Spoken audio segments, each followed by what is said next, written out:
I do want to hear some thoughts on the Batman overall. Sylvia, say something. From Yeah, you. no. So for me though, when I saw the Penguin, And don't mind spitting. Spit all you. We've can't. established that you can. We spit. encourage spitting. We You know, encourage just spit now as a precursor to the future spitting you're going to be doing. You didn't see it, did you? It was there. I saw it. I saw it on camera. We're definitely gonna Whole stream of spit. We're definitely gonna cut out the spit. We're gonna talk about. We're gonna continue. We're gonna talk about the spit, but we're not gonna show the spit.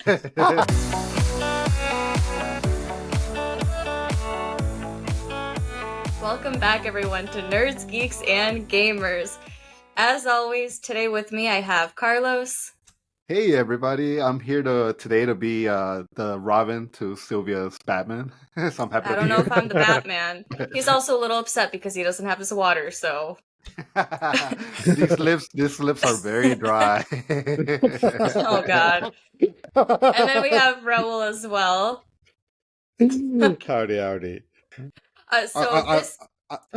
I'll be the Red Hood instead. Oh, okay, nice. I would not like. Can I just be the Joker? No, you can. You're Batman. You're Batman. Or the Riddler. You're Batman.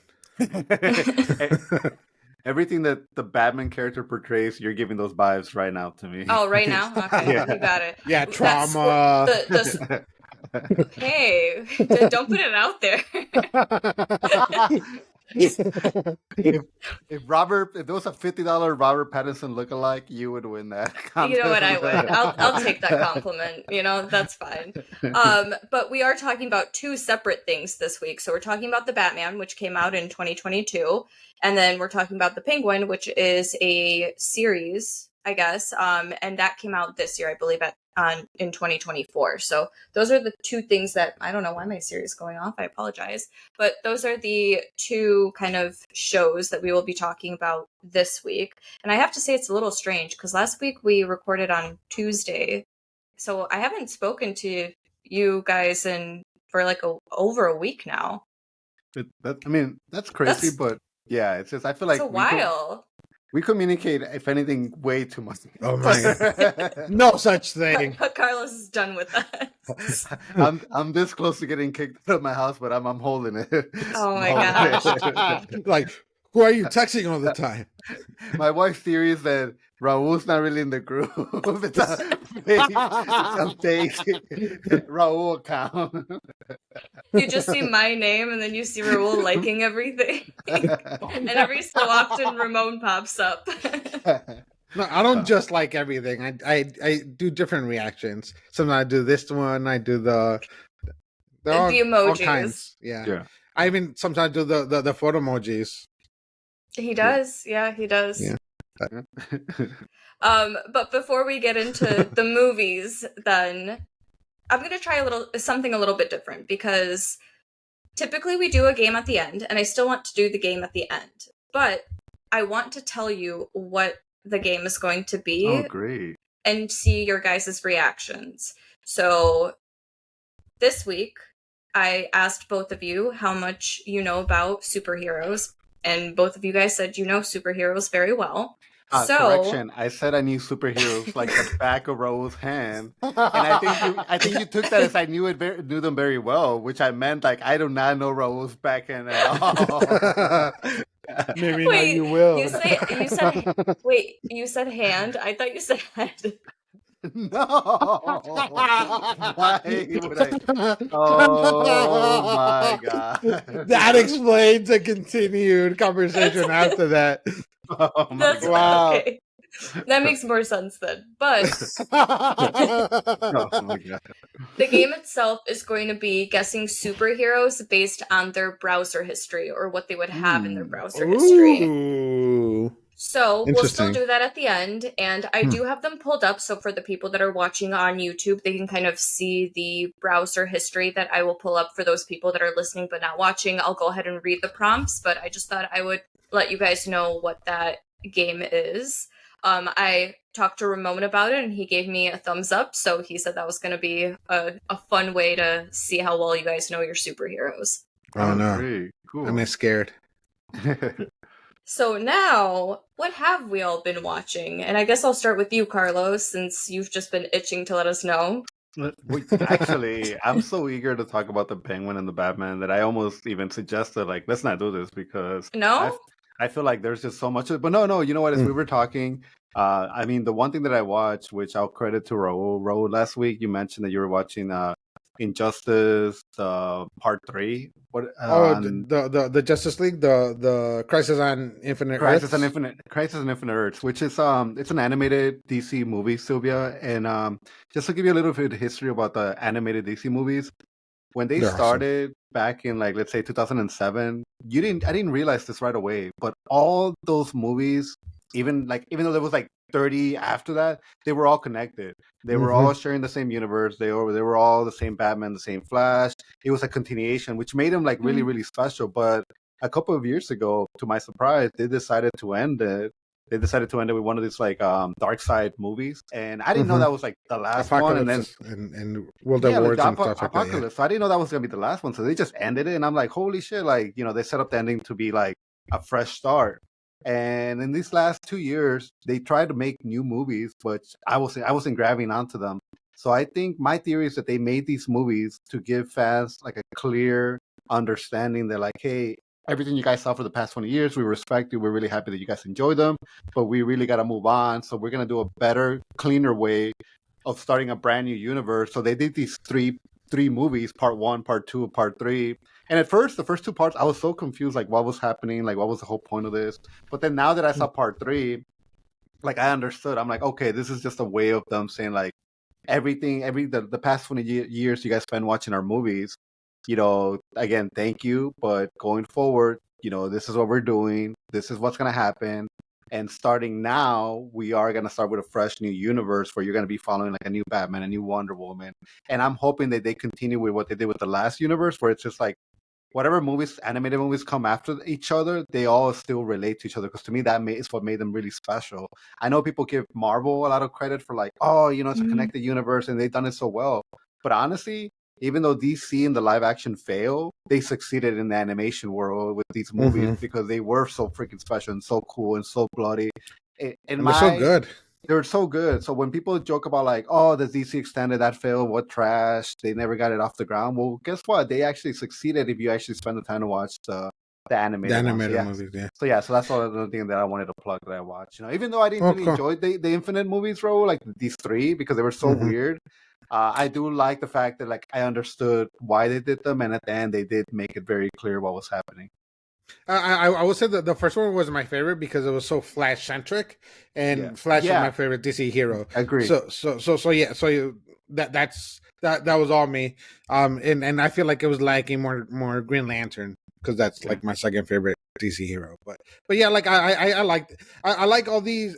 I like all the Justice League things generally, just because they do a lot of cool stuff. You have all those different heroes, and then it's always interesting to see the different types of Wonder Women that they use, and then kind of their relationship with the other heroes. Because like sometimes Wonder Woman and Superman are together, sometimes Superman is with Lois Lane, and then sometimes like the Bat, like kind of like subsidiaries, the Batman like sidekicks kind of changes a lot, because which Robin is it? Does it have Batgirl? Does it have Huntress? Like they didn't here. Do they have Do they have Nightwing, or which other one? So it's and which Green Lantern it is? Is it Hal? Is it John or Guy Gardner? Even though they never use them.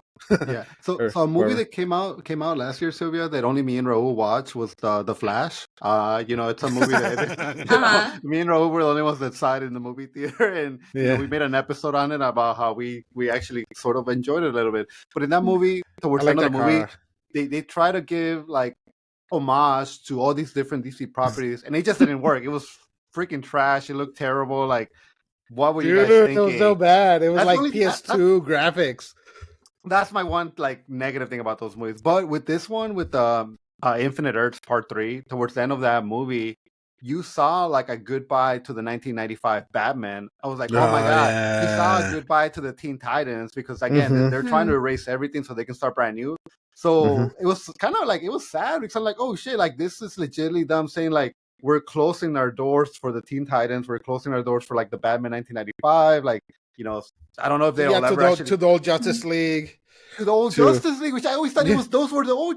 I thought we were watching the old Justice League, but I guess not. So it was just like it made me really sad because I'm like, oh man, like okay, this is what I really needed to like let go of that and maybe get invested in this new universe going forward, which could be like because we're not kids anymore, Carlos. We're adults. You know, I didn't even think about it, but James Gunn has made it very clear that some of these animated movies are gonna take place in like the universe he's creating. Yeah. So I do wonder if like going forward, maybe that's what's gonna happen. Like some of these animated movies actually. Creature Commanders is gonna be coming out like in the next couple months. So I'm looking forward to it. So I'll see. I feel like you still need a separation because I don't want it to get too mixed up because I think that's the problem we're having with Marvel right now. It's getting too convoluted with everything that's happening in the TV shows and in the live movies, and it's too much. Yeah, because it's just a lot. Because in order to follow everything, you have to watch every show. You got to watch like all the animated stuff. You got to watch all the movies, and then it just became too much.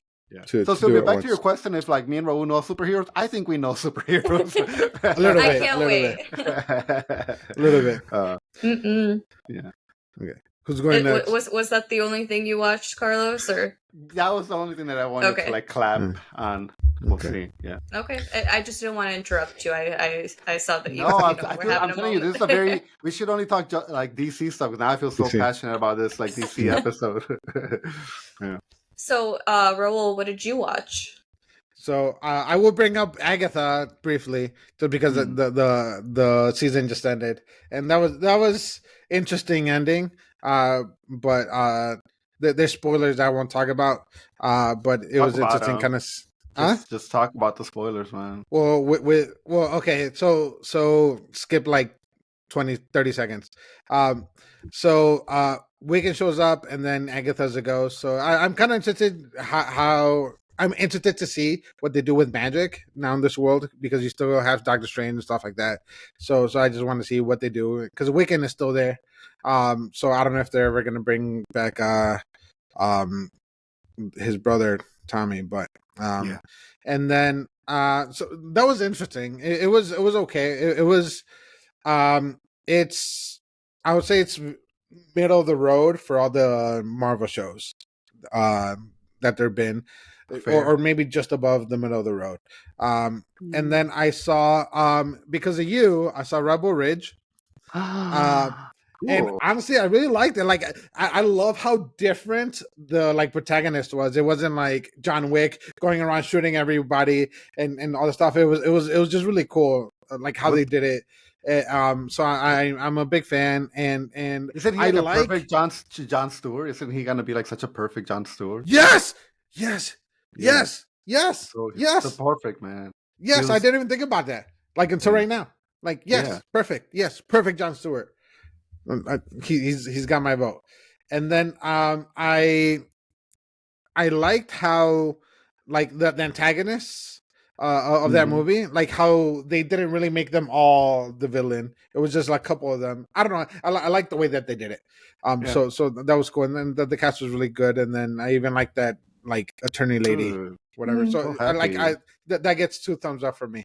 And then I saw Trapped as well. Yeah, I saw Trapped as well. So I really enjoyed the movie. I love the premise of everything. Yes, I totally agree that they should have had less of the performance while they were there. And that definitely was a choice that he made for obvious reasons. And I would have preferred that she was a better actress, because she kind of brought me out. Like when she started actually being involved in the whole movie. Damn, bro, you're preaching, bro. You go, dude. You're preaching to the fire. But overall, I think it's a movie worth watching. What'd you think about the ending? Like the reveal at the last like 20-30 minutes of it? It was cool.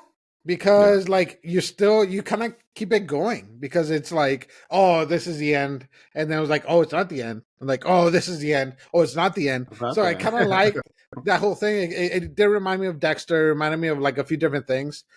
So it was cool. Like I suggest watching it anyway. It has its faults, but it's I think it's a movie worth watching, and I love Josh Hartnett. Like that was perfect for him. He like even though he was never really a villain, like he's in his villain phase with this and the bear.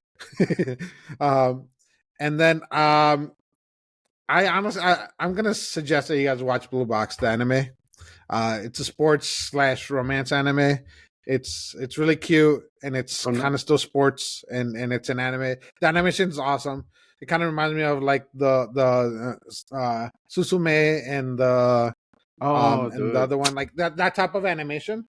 Like it's not as good as that, but like it's similar type of animation as that. So I'm gonna suggest that anime. I really like the story. I forgot we started the year with these Susume movies, and those were bangers, man. Those movies were fucking... dude, they were gorgeous. Yeah. And then I've been watching Cyberpunk, and I forgot how much I fucking love this show.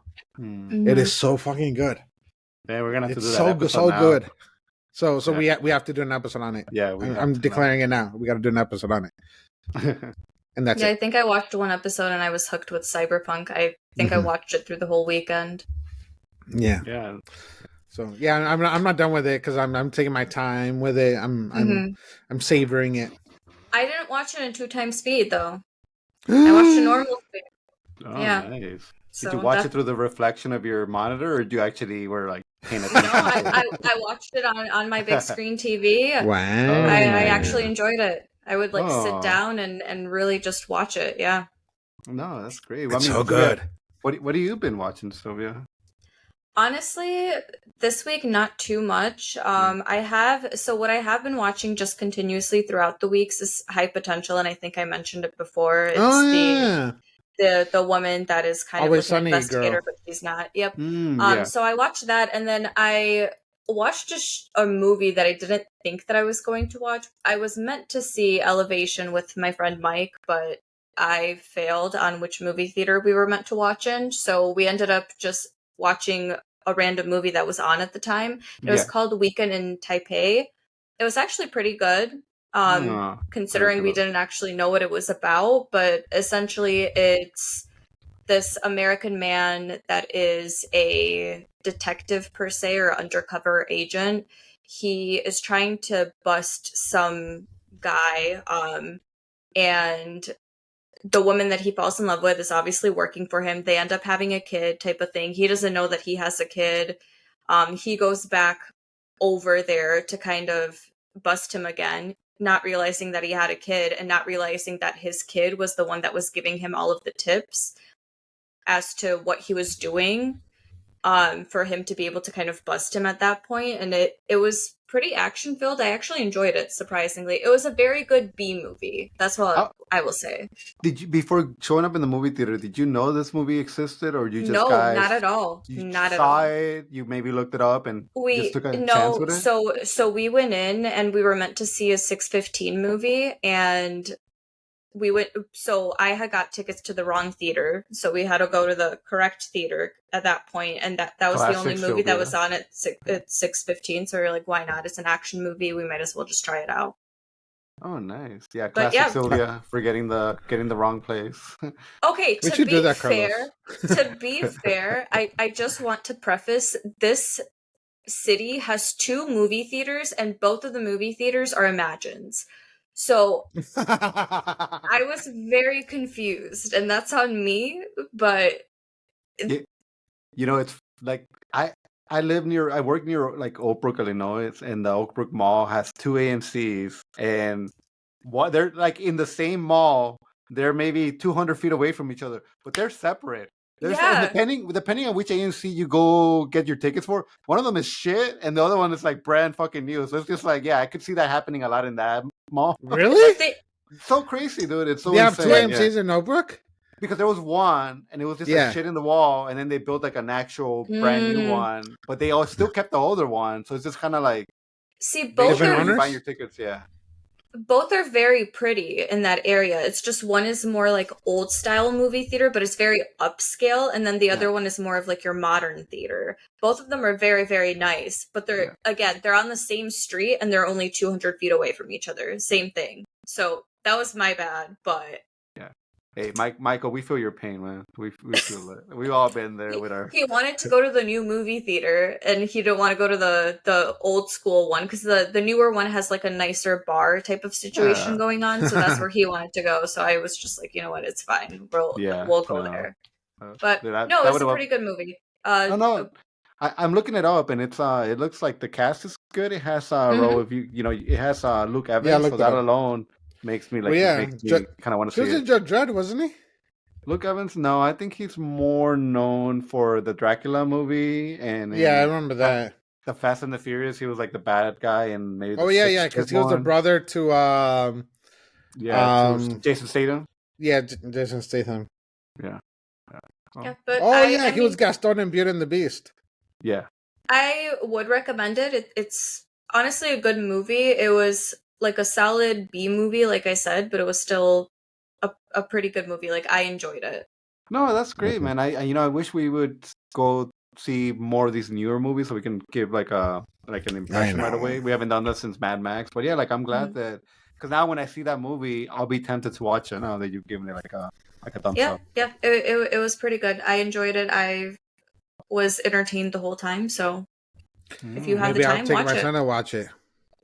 Don't know about that one, but there's definitely more violence, though, I will say, than anything else. So there's that. But violence is always good. Yeah, always. Can't go wrong. Now, moving on from that, though, I think we should talk about the shows that we did actually watch, or for this week. Speaking of violence, speaking of violence, I think we should probably start with the Batman, just because that's the older movie, but it also is kind of a little bit of a precursor with the Penguin. So, we'll start with the Batman, which obviously Robert Pattinson was in this particular Batman, and I believe her name is Zoe Kravitz. Zoe Kravitz. So the daughter of Lenny Kravitz. Oh, yeah. Didn't connect those two. I don't know why. But she was recently engaged to Channing Tatum, and now they're not together. Oh yeah, they broke up. Yeah. Yep.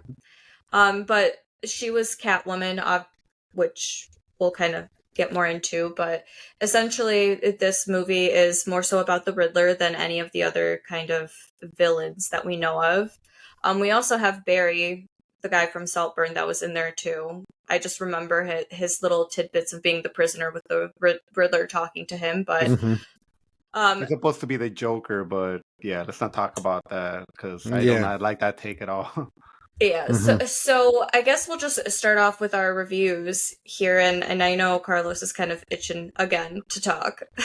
I am very excited because, Batman is one of those things that I think whenever there's a new Batman movie, you just get so excited for it, and there's anticipation, and God, man, if these past few years we haven't gotten some great Batman movies, I just feel like even when Ben Affleck was playing Batman, I wish he would have gotten his own solo movie because I think he could have done a great job, but yeah, the Batman is something that I'm always going to be passionate about. And this movie, I think this was my third time watching it. And I don't know, man, I just love how gothic it is, how everything's just so dark, the music, the way you start the movie. He's so violent. He's so violent. This is the one Batman movie where we get so much Batman in it. Like, it's just so crazy how much he's actually Batman and not portraying Bruce Wayne for the majority of the movie. And I think I just have to applaud that for this movie because that's what people want. They want to go see a Batman movie and see Batman. One of the biggest complaints with the Dark Knight, the third Dark Knight movie, is that Batman only plays for 17 minutes of the whole movie when the movie's 2 hours and 45 minutes. That's so disappointing. So just this idea that this character, and people had their doubts when Robert Pattinson was cast, but honestly, I've seen him in so many movies in my anticipation to watch the Batman that by the time I did get to Batman, I was rooting for him because I had seen other movies where he had proved his acting, how good of an actor he is. So yeah, like this movie, I'm just super excited because just coming off the Penguin and watching this movie, I can tell that the people that they wrote the Penguin, they were building the Penguin world. They watched the Batman. They must have watched the Batman like 100 times because there was so many callbacks in the Batman where I was like, oh my God, is that why that character in the Penguin, she had a bracelet in her arm because she had just gotten shot in this movie? So it was just like, oh my God, like this is so cool. So I really love this movie, and it's gonna be hard for me not to like nerd out, and you're gonna have to pull me back. And I do feel like we could have done a 2-hour episode just on the Batman. If I have one regret, it's not saying like let's just talk about the Batman. we're gonna talk about the Batman, and then expect to talk about the Penguin, which was also so amazing, so great. And we're supposed to do this in like an hour. Like, I don't know, man. At one point, I might just walk out of here and call this part 1, and we'll come back for part 2 next week. Part 2, yeah. Yeah. But no, I guess I'll go next. No. Tell me your thoughts. So I saw the Batman when it came out, and even before that, I was still kind of skeptical about how Robert Pattinson was going to be as Batman, just because we like there's really been 2 main Batmans, and that's Michael Keaton, and then oh my god, what's his name? What's the Batman's name? Robert Pattinson, Bruce Wayne? Dark Knight. The Bruce other Wayne? One? Dark Knight. No, the actors, right? Yeah, the actor. Robert Pattinson? No. Dark Knight. Dark Knight trilogy. You're talking about from Psycho, yeah. Yeah, from Psycho, Prestige. Sorry, guys, I had to step off for like a second because my wife just delivered me this delicious ice cream, so I'm going to be eating ice cream throughout the recording. Yeah. I want an ice cream. Sorry. No, but like there's been 2 definite Batman really, which is Michael Keaton and then Christian Bale. Christian Bale, yeah. Christian Bale, because like in between there, you had like George Clooney, you had Val Kilmer, and you kind of had these like one-offs, and then even Ben Affleck or whatever, but really just the 2, and then you had Robert Pattinson that was cast as Batman, and for a while you were kind of like I don't know, because like I know he's been in a lot of like more indie movies since he was in the Twilight series, but like I didn't really watch any of them. I heard a lot of good things about it. Water for Elephants was really good, if you say so. But like I never watched it. Like really, the only other thing that I saw him in since the Twilight movies and before he was Batman was Tenet. And he was cool in Tenet. He was good in Tenet, yeah. And the Harry Potter movies, because I completely missed them the first time I saw them. There's some movie that I've never seen it, but the movie ends with him being on top of the World Towers right before 9/11. I've always been so curious about like that movie and really what the plot is for it to like end like that. But yeah, I have no idea. So I was kind of skeptical about the whole thing, like when that happened, and then I saw it, and honestly, like it really wasn't much about him, but it was more about the story, and it was more about the character. It was all about Batman. Like I love what Matt Reeves did. Like it was dark, kind of how you said, it was dark, it was gritty, it was super violent, and Batman was the world's greatest detective. That's the thing that I love. That's what Batman is. He's this amazing detective. He doesn't have superpowers. He's just like super rich and super like badass, and he's like really smart and can figure out anything. So that's Batman. So kind of how you said it, he was pretty much Batman the whole time. He went into Penguin's club as Batman. And then on top of that, you had like a really cool cast. The Catwoman was fine. I think that was fine. Zoe Kravitz is cool. Like she definitely has like a ton of swag and all that stuff. And she's attractive. So she fulfills the role. I don't think she necessarily is better than any of the other Catwoman. But she was fine. And then and I remember the first time that I saw the movie, it was apparent that Colin Farrell was fucking amazing. That was not Colin Farrell. That was Oz. That was Oz. That was not Colin Farrell. And like he's gone in such a streak of like such good acting and such great roles. Like I used to like Colin Farrell, but like now I love Colin Farrell. Like he is amazing. And we'll talk about Penguin like after this, but like that was amazing. And then and just the rest of the cast was really cool. And one thing I do want to bring up, so in the opening scene with the people that have the painted faces, there's one guy that has half of his face painted. That's a guy that plays Tim Drake in the Titans show. So he's actually one of the Robins in the Titans show, because like during the rewatch I was like, because I've seen the live action show that they had, and like it just hit me. I was like, oh my god, I think that's the same guy, and then I actually looked it up, and it's the same guy. So it's kind of ironic to see the same guy play these two very separate roles. Yep, I agree with both of you in the fact of I don't think I connected Robert Pattinson into being Batman because we saw Batman so much, and he always had that mask on, so I didn't even portray him as playing the character because you truly don't see him that much. It's very much just a Batman movie, and that's what it encompasses.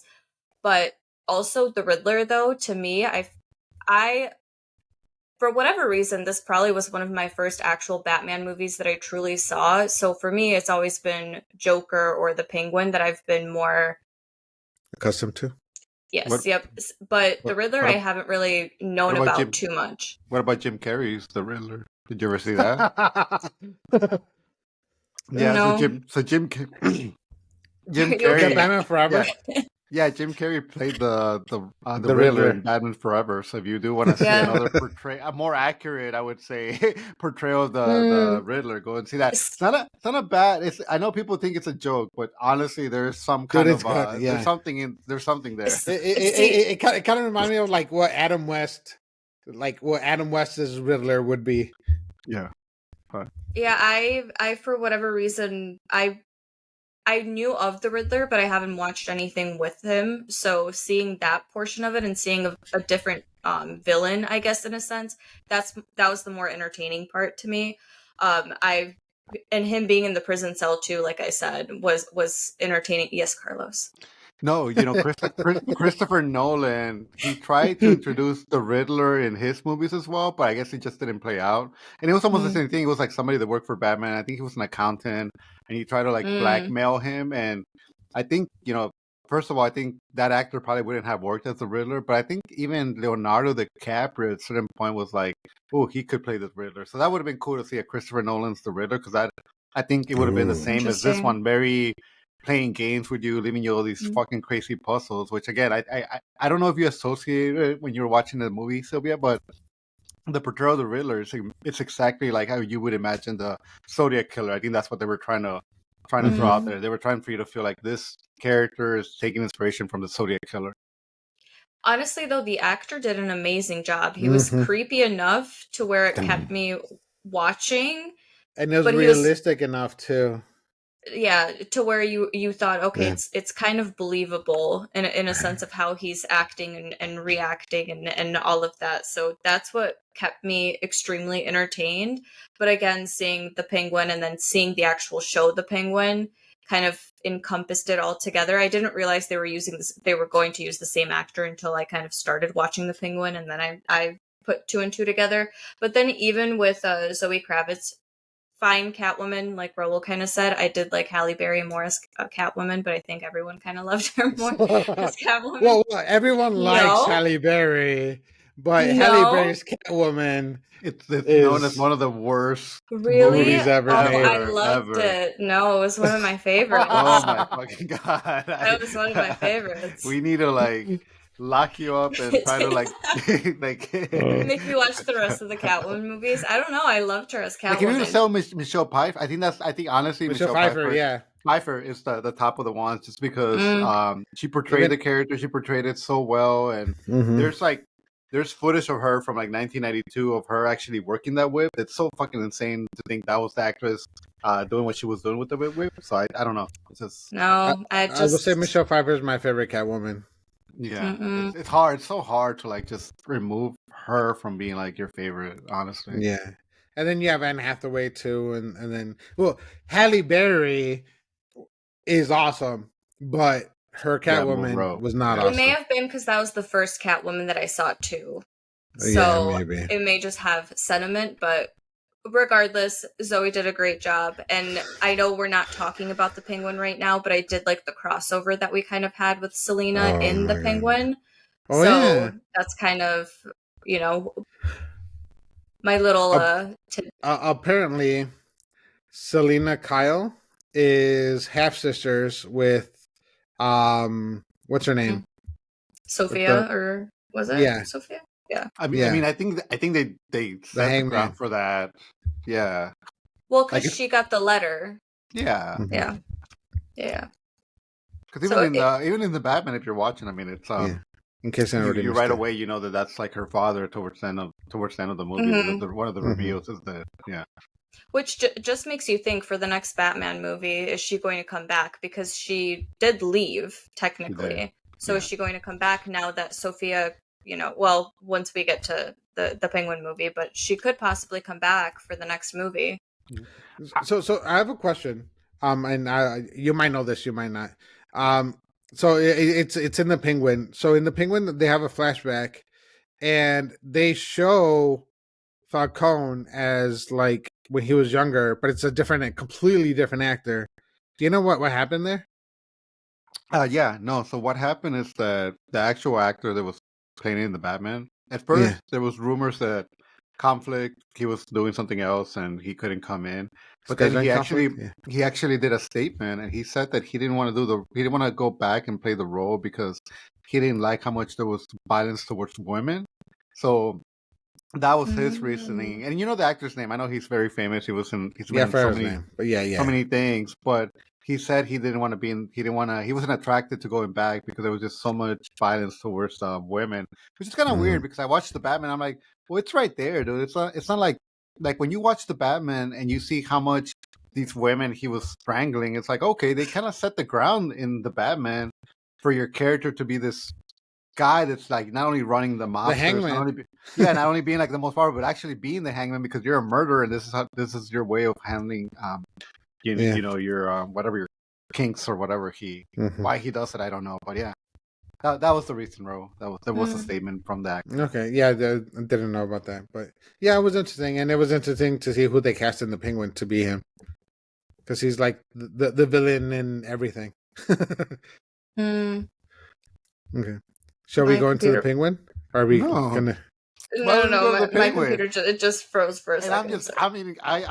My wife decided to give me this ice cream. There's no way I'm letting it melt, so I'm trying to like put it all in my mouth right now. But this is the last scoop, guys. I will say the one thing that I really liked about the Penguin, or not the Penguin, about the Batman, that they did with the Riddler is kind of the whole like social media kind of thing, like kind of the deep web kind of like Reddit type of group where he just got all these followers to kind of go into his belief system and do this whole thing, because like I think in anything that you do Batman wise, I think Gotham in itself is its own like character, because Gotham, like Batman is Batman because of Gotham. Like his parents died because of Gotham. Everything that they did is because of Gotham. All the crime, all Arkham, everything is all part of what makes Gotham. So just the fact that they have this situation where you just kind of have all these things kind of going together, even though Gotham, I think it's meant to represent what, like New York City, I guess. New Jersey, I think, kind of like New Jersey almost. Well, I don't know, but yeah, like, and it all kind of just ties together into the fact that like Gotham is its own character in this whole thing. That now you have this group of followers of the Riddler. They all kind of met here. It all kind of just joined up and then terrorized like the city and caused all this chaos and the floods and everything, and then kind of see how it related to the show too. Well, I mean, it's one of those things where, like, if you do watch the movie, like, my understanding at the end of the movie, when he does manage to get these followers to do the mass shooting on his behalf, which I think just me saying those words gets us from, like, even ever monetizing this episode. But that's something that surprised me. You know, when I was watching the movie, I was really, really shocked that the final act of this movie was a mass shooting, because I'm like, holy shit, like, people don't like thinking about this, especially when you're sitting down in a big, dark room with other people, so full room of people in the movie theater. So I remember watching that and like just something about it, like I was not okay with it. Seeing it at home, it makes it a little bit easier to watch, because nobody's gonna come into your room unless you piss somebody really off and start doing that to you while you're watching the Batman. But or if you don't like your doors. like Rose, I think there was a reason why these people they didn't just follow the Riddler out of nowhere. Like the Riddler had been planning this, and part of it, I like to believe which is where Gotham comes in, because like the class divide and the social divide between the super rich and then the super poor, because you have the Waynes and then you have like everybody else. But how many of his helpers were part of the reason why he felt like he got screwed? Because he was an orphan. There was a program that was set up to help them, but this program instead was used to launder money for people to like make themselves like big, like pay themselves off. So how many of those people that he recruited were people that maybe he grew up with, people that went through the same trouble, people that.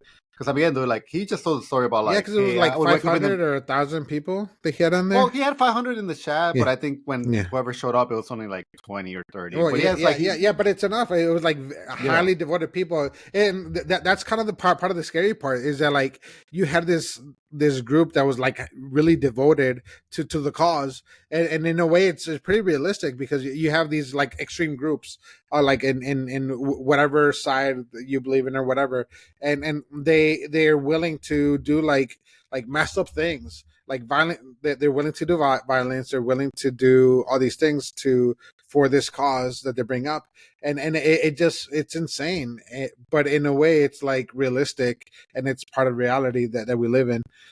But and in my opinion, I think it's like part of what makes it scary, and part of what also makes it realistic, because we know it's part of society that people like believe in these really extreme thoughts. Well, yeah, like I mean, they said that before he started doing all this, he was like a forensic accountant, and then I think the combination of him finding this out, the idea that there's a character out there, a man dressed as a bat, stopping crime.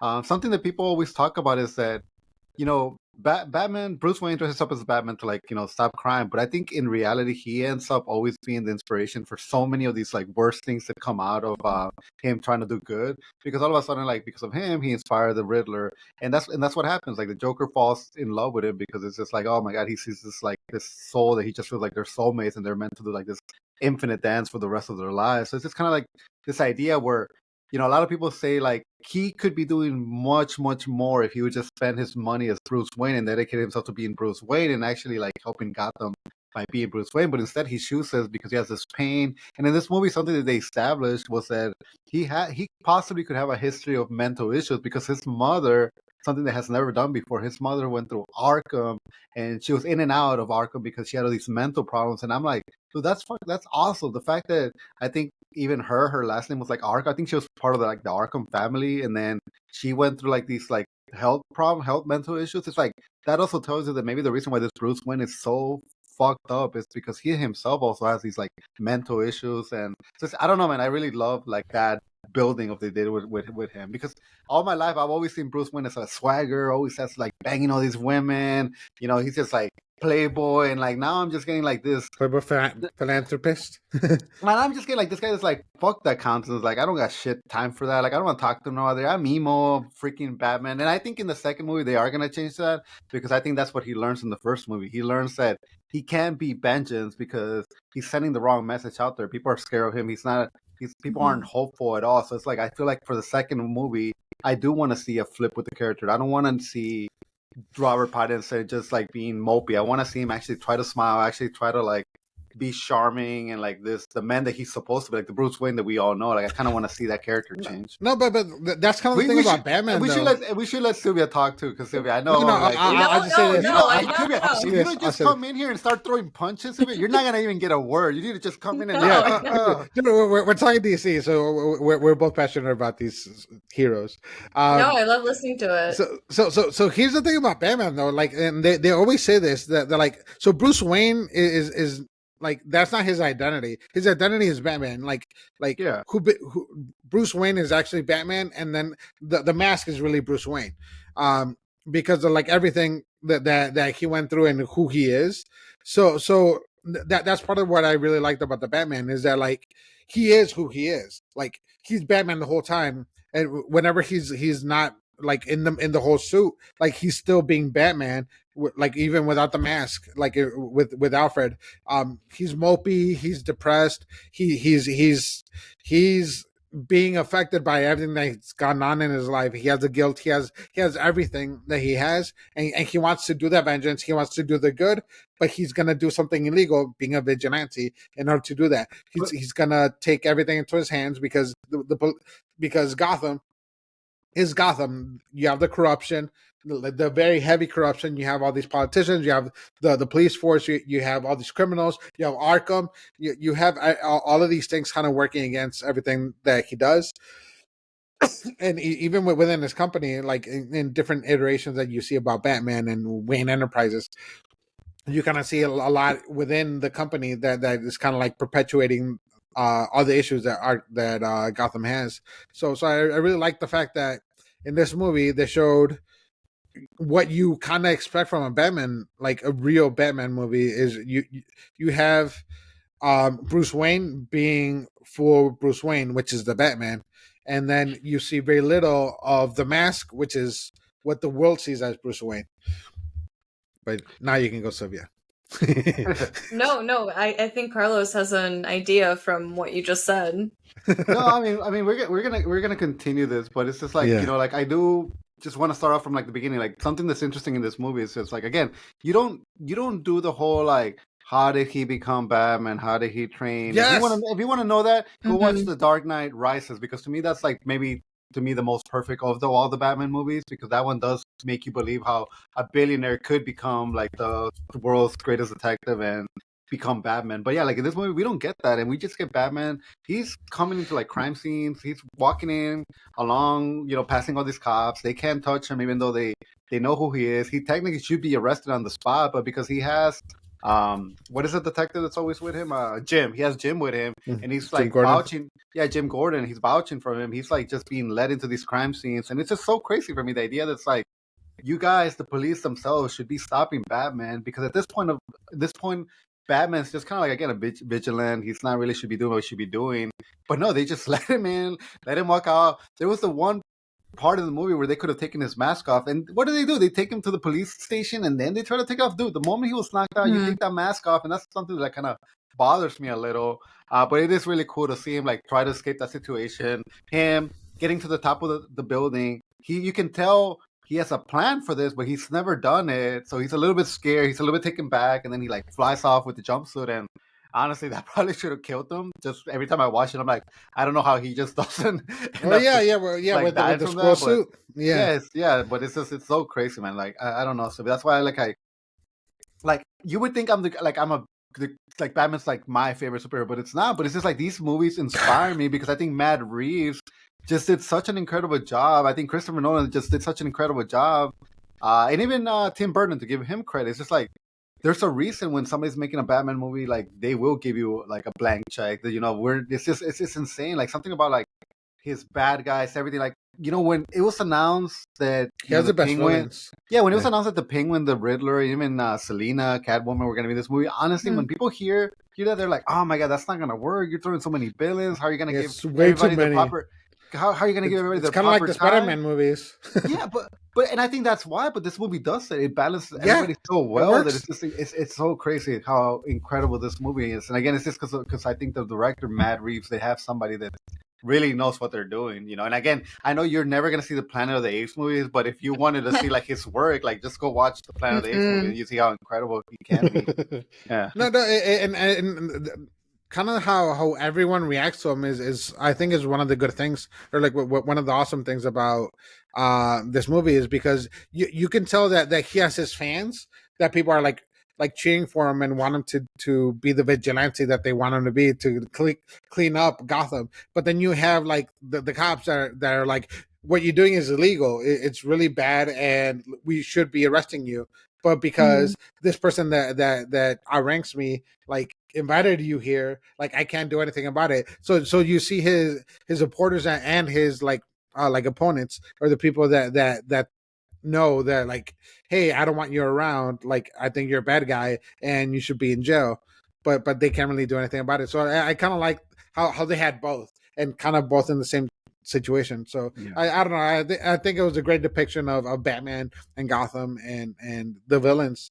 I really like the interpretation of the villains as well. So or anti-heroes. Yeah. Yeah, and I know you've already kind of talked about the Penguin a little, Ro, but I do want to say that now that I got a chance to like watch the Penguin show, like to me when I saw the Batman, I always took it as like even on my rewatch, I took it as like the Penguin was already like high in the whatever the ranks. It was already the second hand to Falcone. But when you see the Penguin, that's not the case at all. Like the Penguin, not they at just make all. him feel like he was he's just like middle trash. manager at best. Yeah, so it's just kind of like funny to watch. He's not even a madman. No, he's not. So that's like the only thing that I kind of found like they obviously weren't thinking we're gonna give the Penguin like its own show, because I think they kind of don't do a good job at laying the ground. So like the Penguin, it's truly like nobody. They make it seem like he's Falcone's like right hand man, and he can handle this business. And this is a guy that he's a true mobster. He would never like rat anybody out, and he's just like following the rules, like the mobster's rules if there's any. And and when we watch the Penguin, it's like that's not the case at all. So it's just kind of like, and I love the Penguin. I think the car scene itself, that Batmobile car should get its own movie. Like I would watch a 10 episode animated, not even like a live action of that car. Just make it Knight Rider, but with that car. I think the Catwoman is one of my least favorite things about the movie. But like I really enjoyed the movie, and she was fine. There was like nothing like wrong with her, but like I don't know, like she was cool. She's hot. She has a ton of fucking swag, which is vital for Catwoman, which fits very well. And then kind of how her role was like within the organization, and she was kind of infiltrating, and how they kind of depicted the fact that she's a villain. So she was like eager to like kill people, kind of like whenever it kind of fit, especially with the Falcones and all that stuff. But like I don't know, it was just unexciting in some ways. Just kind of having it there. I think the movie would have been exactly the same without her, as long as they obviously would have had to like find different ways to get to certain points. But like I think we would have had the exact same movie without Catwoman. So I don't think she was necessary for the movie, which kind of throws me off a bit. I think you can make the same movie without Catwoman, but you still need the Selena character that works at the iceberg. Somebody that can give she doesn't have to be Batwoman. I mean Catwoman. She can just be somebody that he met when he was there with the Penguin, and then or it can even hint. It could be Selena Kyle, but just like before she was Catwoman kind of thing. No, don't make it in Selena Kyle. Just make it like, again, if you don't want your Selena Kyle in the thing, because the moment you tell me that's Selena Kyle, like I'm just looking forward to like her putting on the Catwoman. Catwoman. I get your point, but I mean I do like the part where Batman's peeking it through her window and he's just like staring at her, and it kind of like resembles the beginning of the movie when the Riddler's watching the mayor. He's just like and seeing like where he can get into the mansion. So it was very similar to that. And then to his surprise, he's like shocked whenever she's getting out of her apartment and she's getting on a bike. And I don't know, I thought it was interesting, the whole them having like a love relationship that soon. It's a little bit weird, but again, when you're Robert Pattinson and you have the Batman suit and you look like the way you do, it's like, how do you not like I don't think she cares at all what's underneath the mask. Like he could be bald, like she doesn't care, dude. Like just keep the mask on, like she's in love with the Batman persona, so it's just kind of interesting. Yeah, it's kind of like Kristen Dunst with Tobey Maguire. Oh yeah, same. Yeah, but with like Spider-Man, but Peter Parker's just like whatever with Spider-Man. Yeah. I do want to hear some thoughts on the Batman overall. Sylvia, say something. From you. No. So for me though, when I saw the Penguin, and don't mind spitting. Spit all you. We've established that you can. We encourage spitting. Just spit now as a precursor to the future spitting you're going to be doing. You didn't see it, did you? It was there. I saw it. I saw it on camera. We're definitely gonna stream of spit. We're definitely gonna cut out the spit. We're gonna talk about. We're gonna continue. We're gonna talk about the spit, but we're not gonna show the spit. It was so. Just. Oh my! Do we need to take a break, Sylvia? Okay. What I wanted to say though was, for me with the Penguin, when I saw him in the Batman, I didn't think of him as a villain. I more so thought of him as like an informant almost, because it seemed like he was almost seeking him out in a way, because he knew he was going to give him the information. And I understand that he's like one of the bigger villains in the universe, but I also feel like Batman kind of keeps him there because he's going to give him what he wants every so often. And that's the feeling that I got from it.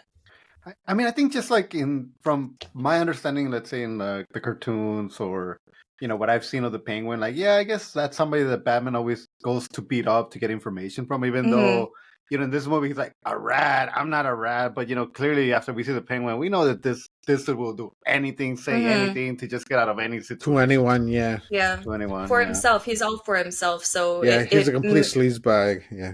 Yeah, so it makes sense to me or at least how I saw him. It was more so he wasn't so much a villain as he was just an informant, and he's just where he is based on whatever life he lived. But from the Penguin, I guess we kind of see that he is kind of a villain from his younger age. But that was my kind of take on him. As for Catwoman, though, I feel like she had the least amount of significance, to be completely honest. I barely remember her, if I'm being completely honest with that.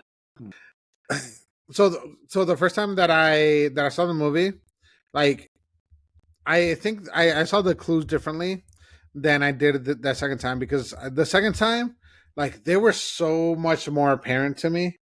Like, especially the first one with the mayor, like the liar, whatever. Like, that was so obvious, like, to me or whatever. So I don't know if it was because, like, I remembered when I saw it or what it was, but it was, I don't know. It just seemed less impressive when Batman solved them the second time around. At least compared to the first time. Yeah, no. All right. So now shall we move on to the Penguin, or do you have more stuff? Carlos? Yeah, no, we can do the Penguin. Because I feel like we're going to talk a lot about the Penguin too. Yeah, no.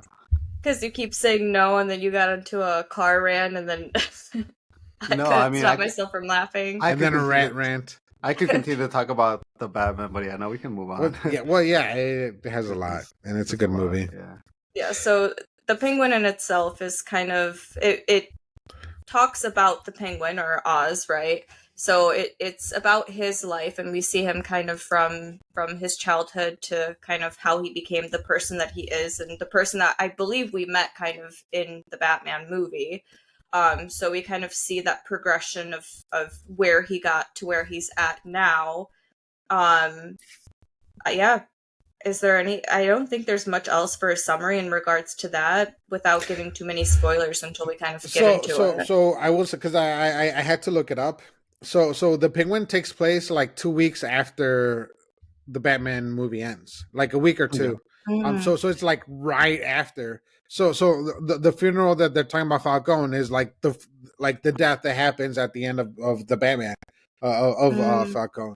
So it all kind of like happens right after itself, and I thought it was really interesting because I forgot which one of you mentioned it. How, like, during the Batman, I also thought that the Penguin was higher up than he really was in the Penguin, because in the Penguin, yeah, like he got FaceTime with the family, but he was still kind of middle management, where he was kind of like just like a foreman, you could say, because he was in charge of like that one warehouse and all that stuff, and he was in charge of the club, and that was pretty much it. But like, kind of going through the show, it was kind of interesting to see how he got to that point, because he was Sophia's driver, and then he ended up ratting her out to her dad, which is how she ended up in Arkham and all that stuff.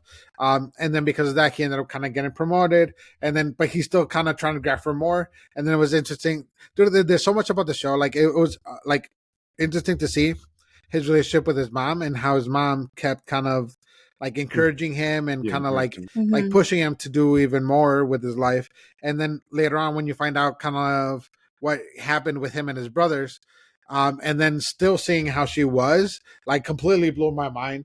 And then on top of that, just like how he kept just betraying everyone in his fucking life. And then like really the only person that he like ever confided in and didn't really betray too much was his special lady of the night.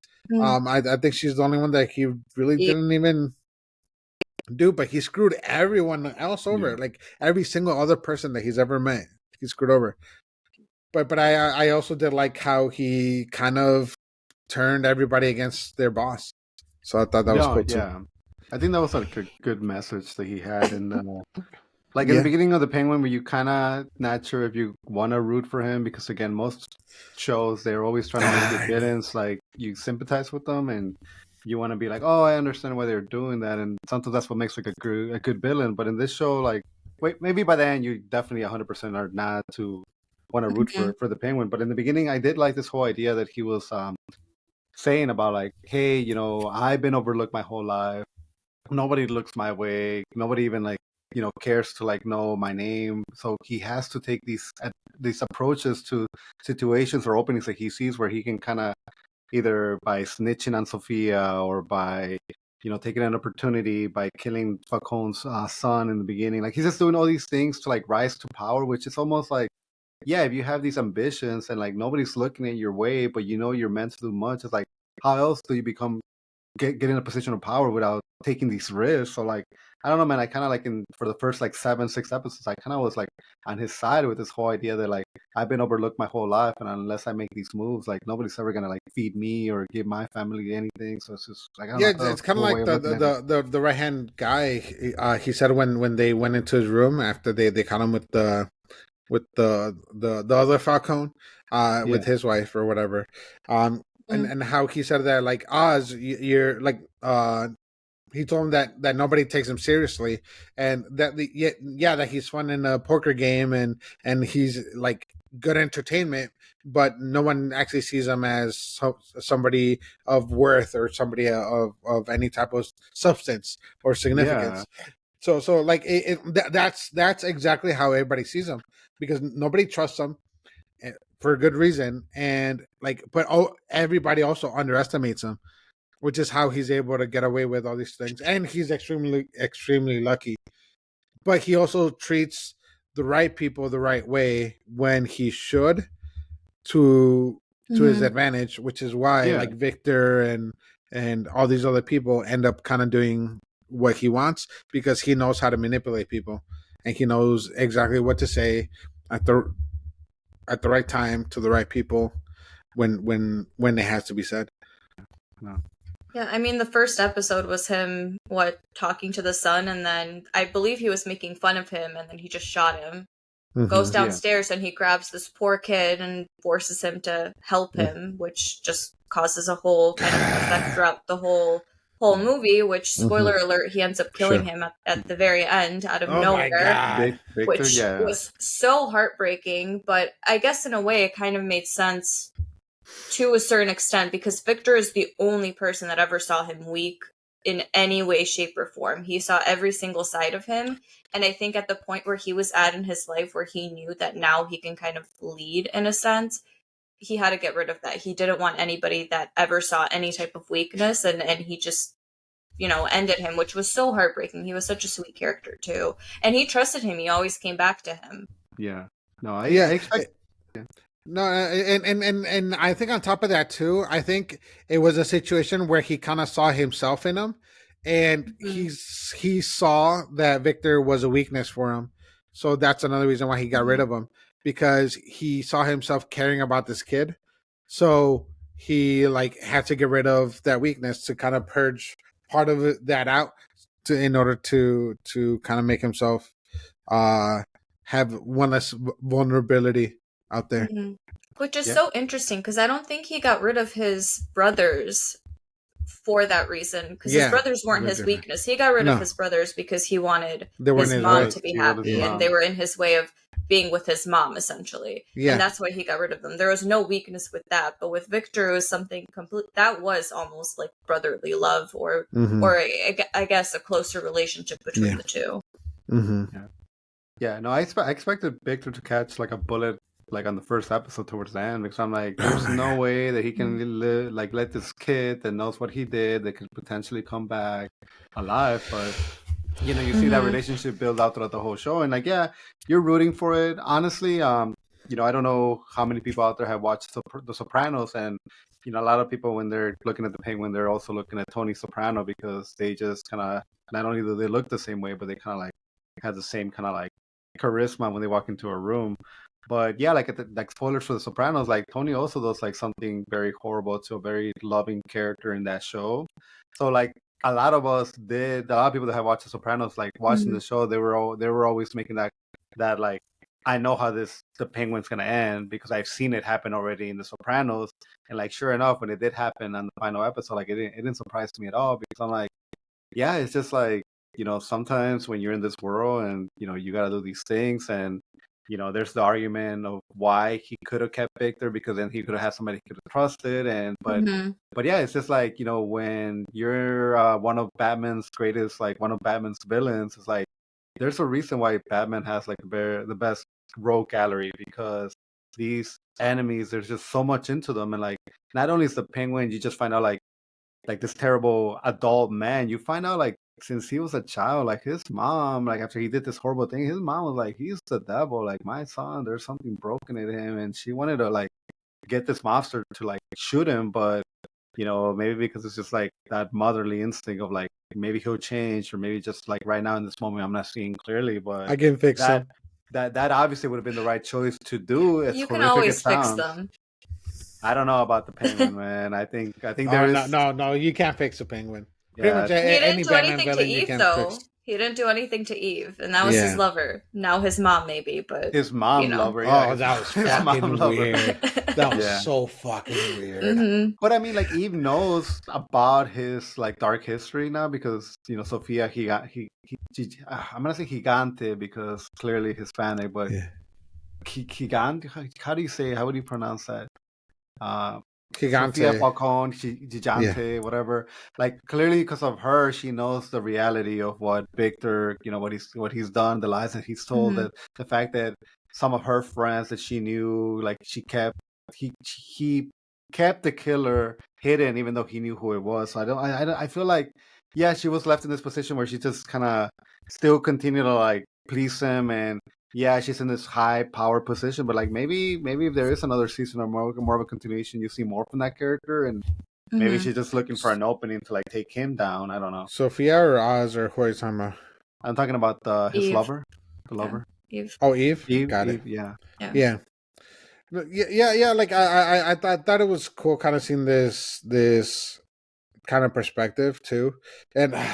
With Oz, though, like the whole time, and I will say I totally related to Victor. I'm sure everyone that has ever listened to an episode notices that I do have a stutter, so I completely relate to that whole thing because there's certain sounds that I struggle to say.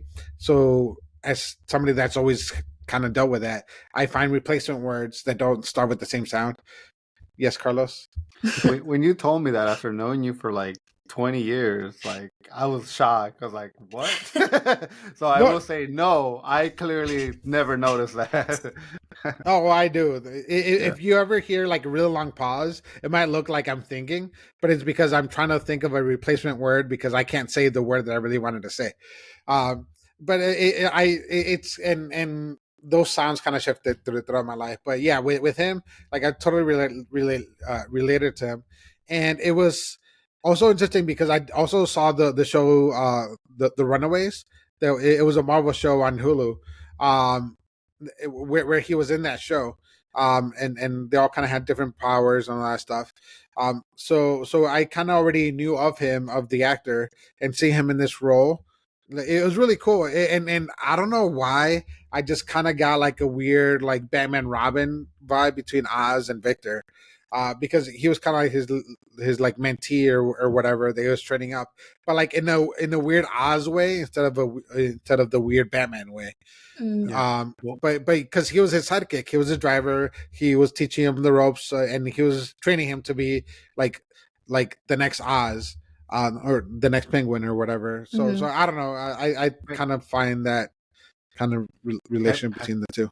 Have you heard the theories about why Victor wouldn't necessarily be dead at the end of the show and he could come back? Have you heard those theories at all? No. So Sophia, somebody that, well, yeah, something Raul mentioned in the beginning of the show is this: there's a character that's called the Red Hood, and he used to be, let's say, Batman's apprentice and a Robin, if you will. Yeah. He was the second Robin. And he, the way they portrayed Victor was very similar. Like Batman came across this Robin, Jason Todd, because Jason Todd was stealing the rims from his Batmobile.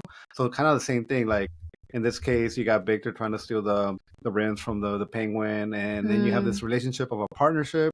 And then not that Batman kills the Robin, but like, you know, clearly the Penguin at the end of this show, he like kills Victor. So people are thinking that like, you know, could that be something where they were laying the grounds where you do get the Jason Todd story, which is the Red Hood story, but instead it's Victor coming back and taking revenge against all these mobsters, which is what the Red Hood does. He comes back and he starts killing, like murdering all these mobsters, and the whole thing is like the mystery of who the Red Hood is.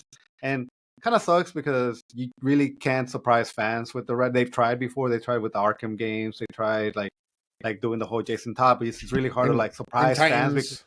Yeah, it's just almost impossible. So it's almost would be a waste for them to even try to like do that. But it would be interesting to like have Victor come back as the Red Hood and take revenge on the Penguin. I think that would be cool, especially because you said it, like Victor is just such a sweet character throughout the whole show that it's just like, yes, let me see what this sweet boy can do after he found out that the one man that he put all his like loyalty towards, the one man that he was gonna like he left his girl for the Penguin.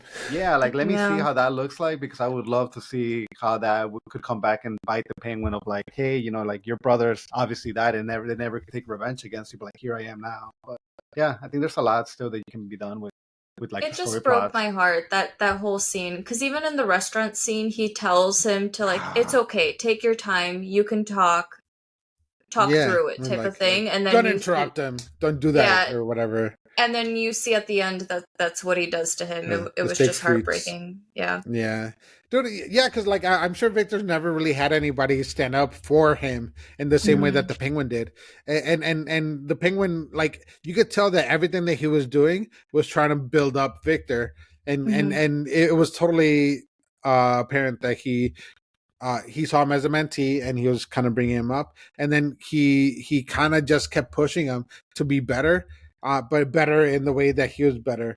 And then when Victor saw that, when he was going to leave with the girl, he went back because he was like, you know what, this guy, like I'm not going to achieve anything, or I'm not going to have an opportunity to achieve and become the man that I should be, unless I stay here with Oz, because he's the one that's gonna help me get there. Because he keeps encouraging me, he keeps defending me, and he keeps doing all these things that are gonna benefit me. He goes back and then he runs over the Maroni people, and ends up saving Oz and kind of leaving Sophia behind. And before that, they had the whole fight in the bathroom where it's like, what do you think that you're here, like I have you here, and if you don't stay with me, I'm gonna kill you. Which honestly, I think when you're dealing with mobsters, that's the thing. Even if he would have taken that bus, he would have left, and let's say the Penguin never like got his comings by getting murdered or anything. As long as the Penguin's alive, there is the possibility that one day somebody's gonna come in. So it's just like, it sucks, man. It really sucks when you're involved with like these criminals. Well, because he knows that he killed the other. Well, not just for that, but just in general, just for him leaving, you know, it's just like, hey, I never really got over the fact that you loyalty, left me. Yeah. Which, okay, so we talked about Victor, but now Sophia, her whole story. She was so good. I mean, she was so good. I said it on the Discord, but to me, like now looking back, I think she was the real protagonist that you're supposed to like follow and root for in this show. And like I'll defend if you guys don't see why I'm saying that, but I think she was the real victim of the Penguin. Well, she was the victim of the situation, not just Penguin, because she was the victim of her family. Really, the show. I meant the show. The Penguin. Yeah, she was the real victim. Yeah. Because out of everyone, she's probably like the most good character, like because she was thrown into the situation where she was like smart about everything. She was making good choices, and then her dad wanted her to inherit the Falcone like industry or whatever, like everything, and then. She talked to the reporter, and then she kind of started it made it seem that she might have kind of talked possibly or whatever. So then her dad lost all faith in her and all that stuff, and then just framed her for all these hanging murders, including her mom, that he probably also killed. He did, yeah. So and then she ended up in Arkham, and then it's Arkham, so a bunch of fucked up shit happens in Arkham, which is what turned her into kind of what she became. So she was kind of like a victim of circumstance, of everything that happened that turned her into what she kind of had to be in order to survive. And then when she was there, she wanted to get out, and then she tried to set up everything to leave, and then it kind of all just went down the drain again towards the end. I mean, after her dad died and she was released from Arkham, I do feel like her whole, like, my family betrayed me, and they all wrote these letters describing how crazy I am, and they're the reason behind I understand that. You know, you have the dad that's in power, and they really can't speak against him without them catching a bullet themselves. But, you know, once she was out, like, it would have taken just a simple conversation with, you know, each one of them coming to her and saying, like, I had to do this, even if I spoke out against what he did. You know, I kept thinking that he would do the right thing at a certain point, and he just never did. And I'm sorry this happened to you. But she never got an apology for anybody, even when the cousin did try to talk to her and be like, oh, you know, like, remember those times where we would travel? But then as soon as the daughter approached, what did she do? She was fearful that, like, she was gonna hurt. And at that point, you're thinking she's the hangman, which is possible that maybe that cousin did believe it because because of the timing of when it happened. Maybe she was during that age where she's like, oh, maybe she was like a real killer. But yeah, it honestly would have just taken them all to be apologetic towards her and what happened to her and actually feel sorry for her. And none of this would have happened. It just sucks that not only did she lose her father, which she was happy for, but then, like, she gets out of this situation that she's been dreading for the past 10 years, and then she loses her brother, the one thing that she loved. So it's just like, I really the one person that supported her the whole time. Yeah, I felt bad for her, man. Yeah, what was up with the doctor? Oh, go ahead. Oh, yeah, that was a weird doctor. He's a good actor. He's been in, like, other shows. Yeah, but his therapy sessions were a little odd. Oh yeah. Yeah, it was obvious that he was into her. Yeah, I mean, they had like a weird sexual relationship at the end where, like, you know, he was getting punished, and he liked this idea of, like, I've done terrible things, so I need you to punish me in whatever way you want. So whoa, Carlos, the way you say those things. He was the one spitting, so we don't know. No, I was just gonna say, let me throw some spit into those words. I am never talking about the boys the same way. I know, this guy will never see me the same way. This episode might not even be released. I'm gonna have to, like, pretend it might end up behind a paywall.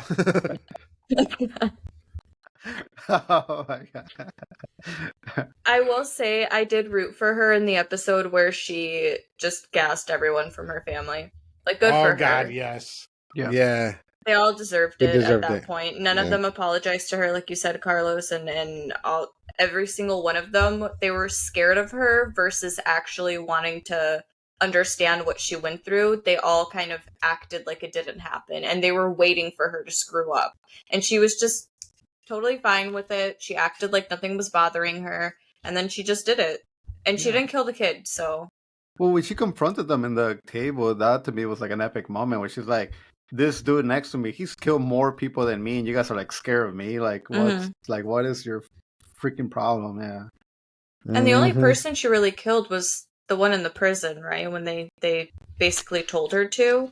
Yeah, in the beginning, when they wanted to prove that she was really crazy, I suppose. Yeah. Well, cause that first girl that, like, beat her up, like, she killed herself because she stabbed herself with the fork. But yeah, but then, like, right after everything, like, that one girl that was being nice to her or whatever, she just smashed her face in. Yeah, that's yeah. Well, yeah, because she was spying on her, and, you know, she's like, which we don't know if she was truly, like, being rewarded for spying on her. But that's part of it. Yeah, and I love that they kind of left that kind of ambiguous. Because at that point, you really don't know. You don't know who you can trust or anything about it. So you just. Yeah. And it's Arkham, so you probably can't trust anything about anything. Even yourself. No, like I said, like, it was interesting to watch the Batman, like, hear them talk about the drops, because that's, like, the main drug that they use. And then sure enough, when the Penguin starts, like, the whole drop operation. And I'm like, oh, this is so cool. Like, it's just so cool that smart people were in charge of the show and could actually, like, all tie it together. Well, either way. No. I in hindsight, I could see it. It's the only thing that makes sense. Or one of the scenes that we haven't talked about that kind of got to me was when the mom or the mother of Oz was with him in that interrogation that they were doing, and they were going to cut off her finger, and she basically told him, just tell them you killed him. I already know you did it. God. Type of thing. Like, she didn't even bat an eye the moment they were going to cut her finger, and he still wouldn't say anything. He was like, I don't know what you guys are talking about. At that point, it's like your parent that you love, and you made everything about your mom, but he wouldn't say it. He kept getting out of these situations, man, and it's one of those things. You're willing for her to lose a finger. Yeah. No, but I'm saying it kind of reminded me of Austin Powers, where it's just like, Scotty being like, let me just get the gun, shoot him. He's right, like Austin Powers is right there. I can just shoot him, and like Dr. E was like, no, Scotty, we have to put him in this situation where we'll just assume he died and we'll walk out of the room. Where it's just like the Penguin just kept getting out of all these situations. Like, how many episodes? Like, there was like 3 separate episodes where he was caught. He would get out of it, and then we would be caught by the end of the episode. Like, it was just like insane, and like I think that became a meme. It's just like, is there not a situation where the Penguin cannot escape? It was just so crazy to me. Like, I don't know. but yeah. So that was that's kind of his superpower. To escape. Yeah. It's kind of one of his super. Dude, and then when he was gonna trade it for his mom, when he was down in the lair or whatever, he was gonna trade the mushrooms over for his mom, and then like everything that happened with Maroni, like, and dude, honestly, like I that was a very interesting scene when Maroni just like he got lucky, he got a fucking heart attack or whatever it was, and he died, and then Oz is just there like see, I won, and then he just randomly starts shooting his like dead body or whatever, and like so it just like he's lucky as hell. So I've heard that people were saying that he was putting an act so that people that were not seeing the fight but could hear it could, like, he could make it believe like he had won that fight because he was losing it. So it was more like I beat you, and like you disrespected me. So he was kind of like just acting it up. Yeah. In the beginning, honestly, without me hearing those opinions, I just thought like he was disappointed. Like, I'm like, oh man, it just seems like he was disappointed that he had a heart attack, even though he was getting his ass whooped. And I'm like, damn, he's like talking about like, what, did you want to continue to get your ass whooped? But I guess now that I see from that perspective, he was just putting up an act. I'm like, okay, yeah, that's kind of the way that I took it the first time. Too. Yeah. But yeah, I just want to bring up that scene because I thought it was interesting, and it's totally Oz. Like, it shows who he is. But dude, it's gonna be hard to beat this villain in the Bat world because like who's like Joker? We've seen like 80 million Jokers, but it's cool seeing like a different. Like in the movie, it was cool seeing like a different Riddler. Now it's cool seeing a different Penguin, or more like of the mob Penguin that's not like the Danny DeVito. And then I don't know. I want to see more of these villains kind of shown in this different way. Well, a lot of people want the second Batman movie to be about the Court of Owls. And the Court of Owls, Sylvia, is just these really... Because Didn't they have the Court of Owls in something? In video games and comics, in an animated movie. But it's just the Court of Owls is pretty much like... in Gotham, they had the Court of Owls. Yeah, it's just like this high society, almost like the Illuminati that are really running, Gotham behind the scenes. And, that would, to me, be really interesting to put something that we haven't seen before. And I think the first Batman movie deals with corruption.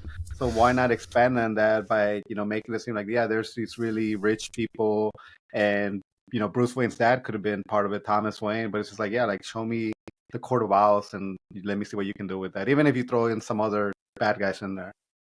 Dude, and my big thing is I want to see like a good Robin thing, because we kind of saw Titans with Robins, but we didn't really see like much of Batman. So we didn't see the Batman Robin thing, and then the last thing was whatever O'Connell with what's his name? Joseph Gordon-Levitt. No, or his middle name was Robin. No, but not even that. But it's the with Alicia Silverstone and whatever O'Connor. I forgot his name. Yeah, with George Clooney when he was Batman. But like since then, they really haven't done like a Batman Robin thing. Besides just more Robin things. So like I'm looking forward to the movie that James Gunn's going to be doing in the next couple of years, because it's going to be Batman and it's going to be a Robin. So I don't know. Yeah, It they're should be working cool. towards like a Teen Titans 2. I think that's one of the ones that they're like looking forward to, like increase, like speed up the production on it. Yeah. That Robin's really the only one that they've brought up from all the Teen Titans, though. They haven't said anything about Raven or Gar or Cyborg or any of the Titans. Even, what do you mean? Yeah, like in James Gunn thing? No, I'm saying like it's in the works. Like there's talks that Teen Titans could be like one of the big movies that they're trying to release now with the new direction of James Gunn. Yeah. Yeah, because but I'm saying that they haven't announced any movies where any of the other Titans would have shown up. So I don't know. Meanwhile, the rumors I've heard were Batman 2 is going to have the Penguin. So yeah, he's definitely said like he has 5 scenes. Maybe he'll have like 5 scenes. Maybe. Well, he's in the world, so yeah, it's impossible not to have him now with this one. Yeah, especially now because he's like one of the big bosses now. Mm-hmm. Yeah. Are you guys ready for your game? Yes. The Riddler. Riddler, Sylvia. Yeah, prep you guys for this. I'm gonna maybe make it a little bit. No, that's fine. You guys can see it because I'm gonna read them anyway. So again, this is basically guessing the superhero based on the browser history that they would have. That's gonna be so hard. Okay. I feel. Did you I'm pick gonna like pull up my little answers did here? You pick superheroes that are like mainstream, or are you going to the absurd kind of like the not so well known ones? So yes and like no. Yes and no. They're all more mainstream, but some are more known than others. Okay. is So for this, it like Marvel and DC, or is it like the hella obscure spin-off things too? We'll see. You guys will get the gist at that point. Yeah. Before you answer, I'm going to read all of the prompts, so whoever isn't watching can listen to it first, and then just go ahead and say who you think it is. Making sense? Yeah. Okay. Yes. So let me go. Are you saying that because it's a podcast? That, and then I don't want Carlos to cheat again.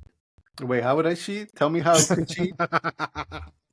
Should I be looking at that? Oh shit, that's small. Is it small? It's a little small. Yeah. Okay. Oh, I can see you being a blonde. What? I can see you being a blonde. Okay, so the first one is their browser history is saying 3 easy ways to fix ripped pants, out of stock men's purple pants and trousers, Smash TV series, Spotify web player Smash Mouth, Too easy. our menu Smash Burger, Gamma Ray Discovery. The Hawk. I think Raul had his hand up first, though. Yeah. Well, I got it after the first one because the red pants, because it's the Hulk, and then the purple pants because he always has purple pants. I was too distracted with. I don't know how he has such stretchy pants that. I was distracted with Sylvia's blonde picture in the corner, so that's why I didn't pay attention right away. My bad. Yeah, I was blonde before. Okay, I will, Carlos. I'm gonna give it to you because you followed instruction and you just yelled out the. So I got the point. You got the point because you yelled it out. He waited until I finished reading everything and then he yelled it out. I'm just yelling. So. But I had my hand up to signal that I already knew who it was. But I did say these were the instructions. My new catchphrase is "spit on that thing." Please don't do this to me. Oh my God! No. Please don't. All right. Oh my God. All right. Next one. Local Greek food delivery. Contact Amazon support. Website name is misleading. Amazon.com. Online shopping for electronics apparel. Manage profile. User Lasso Lady 41. Messenger. Love your bracelets. Where can I get one? Last one. Pilot certification renewal. Federal Aviation Administration. Wonder Woman. Yes. Woo. The first one didn't get me. It wasn't until it was until dude. Can I applaud you? This is probably the best game that you put together. Oh, thank you. All right. Number 3, Empire State University. It's one of the ones that were most evenly matched so far. Yeah.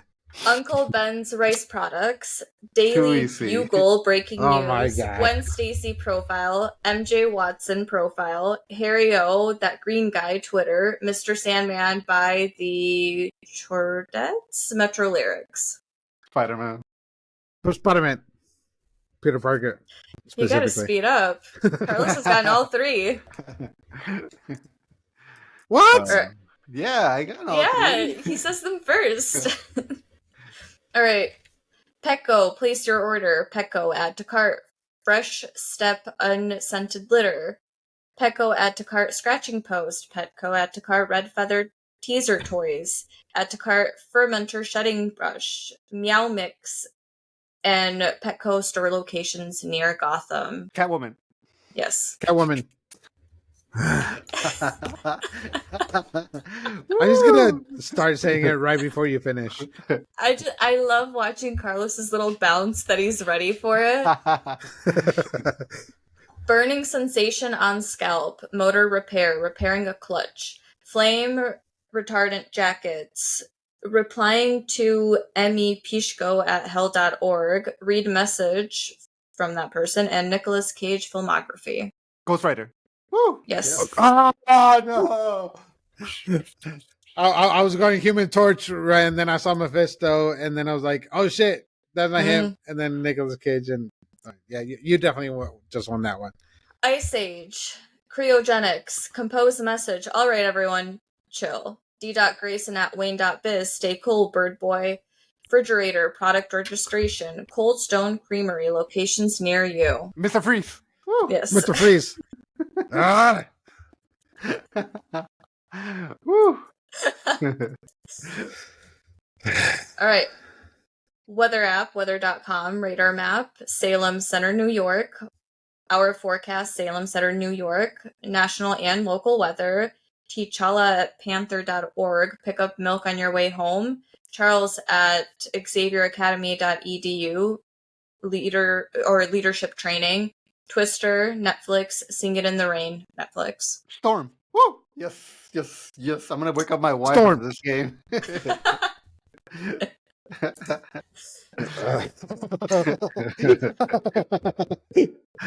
All right. Urban Dictionary, Hammer Time. Visit Norway. Spotify web playlist, Thunder by Imagine Dragons. Thundercats Season 1. Oklahoma City Thunder. Baldur Mythology Online. Asgard Mythology Online. Thor. Yes. Thor. Are you letting me win, Ro? I just went in. Okay. No! I feel like you guys are built. Now I am suspicious. All right. Bgrim at rockmail.com. Haven't seen you lately. ff_re@gmail.com. Where are you? Victor at doom.net. In the interest of transparency, compose message. Nothing to see here. Login, Yahoo Mail. And Ralph Elson Books, Barnes and Noble. Fantastic Four? Question? No, well, it's one specific. I think it's the Human Torch. No, it's or the woman, Invisible Girl, Invisible Woman. Yeah, I don't know who gets that one. Miss Fantastic. Miss Fantastic, yeah. Invisible Woman. Don't know who gets that one, but no matter what, Carlos got. Yay! Got basically all. Oh my god! What does the login Yahoo it's rigged. Mail have to do with that one confuses me. Which one? The login Yahoo Mail kind of seems like a weird. That she's like logging. So maybe I should have read it from like bottom to top. She basically logged in onto Yahoo. Oh, yeah, because in time, yeah. Got it. That's nice. I like that. Woo. Well, congratulations, Carlos. You swept today. I swept. I wept. I spit. I did all the bodily fluids today. I blame the internet because I feel like I was saying them quicker than apparently that they were coming out. Look, I'm gonna watch this podcast afterwards and see how you're responding like 3 seconds after. No, so I do want to do a statement. You were a little behind on that.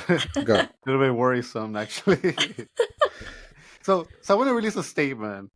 No, because I was saying them right after she was done talking. Wait. I want to release a statement. My wife, during the recording, brought me this delicious pistachio ice cream.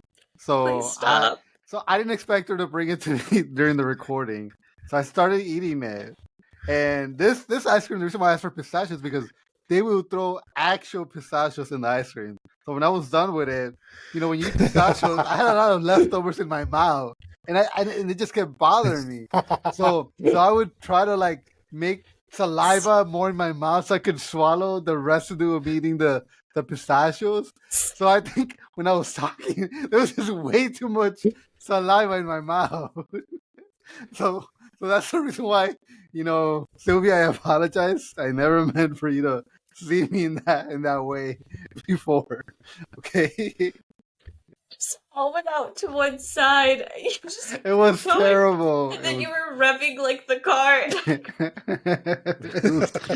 It was, oh no, I just did a piggy snore. Oh no. Yeah, no, that was a great game, and I'll do some magic editing. Don't you worry. Honestly, if you haven't have spit, I don't think I would have been as lost for the rest of this. Yeah. Because at that point, I just she's lost all respect for me. I can guarantee you that. That respect, I just wasn't expecting it, but then you just kept talking about the guy. Should I stop it? Should I say goodbye to people? All right, bye. Bye, everyone. Bye. Toodles.